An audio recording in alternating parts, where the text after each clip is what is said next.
ability to gain the confidence of a suspicious, stubborn, and parochial assemblage of New England militiamen marked the advent of a very different kind of leadership.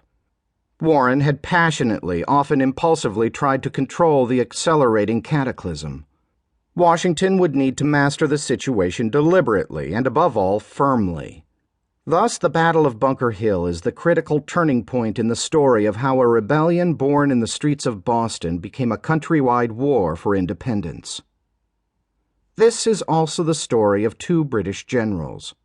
The first, Thomas Gage, was saddled with the impossible task of implementing his government's unnecessarily punitive response to the Boston Tea Party in December 1773. Gage had a scrupulous respect for the law, and was therefore ill-equipped to subdue a people who were perfectly willing to take that law into their own hands. When fighting broke out at Lexington and Concord, militiamen from across the region descended upon the British stationed at Boston.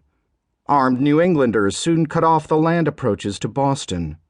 Ironically, the former center of American resistance found itself gripped by an American siege. By the time General William Howe replaced Gage as the British commander-in-chief, he had determined that New York, not Boston, was where he must resume the fight. It was left to Washington to hasten the departure of Howe and his army. The evacuation of the British in March 1776 signaled the beginning of an 8-year war that produced a new nation. But it also marked the end of an era that had started back in 1630 with the founding of the Puritan settlement called Boston. This is the story of how a revolution changed that 146-year-old community, of what was lost and what was gained when 150 vessels filled with British soldiers and American loyalists sailed from Boston for the last time. Over the more than 2 centuries since the Revolution, Boston has undergone immense physical change. Most of the city's once defining hills have been erased from the landscape, while the marshes and mudflats that surrounded Boston have been filled in to eliminate almost all traces of the original waterfront. But hints of the vanished town remain. Several meeting houses and churches from the colonial era are still standing, along with a smattering of 17th and 18th century houses.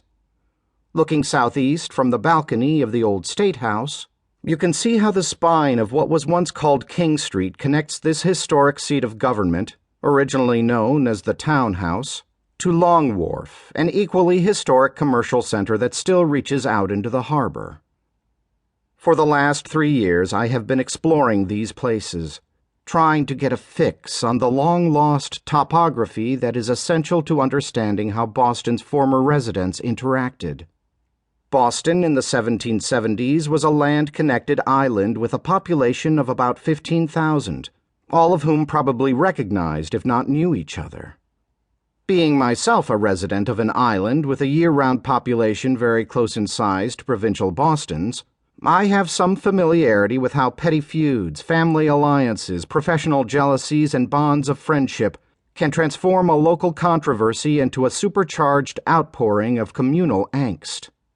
The issues are real enough, but why we find ourselves on one side or the other of those issues is often unclear even to us.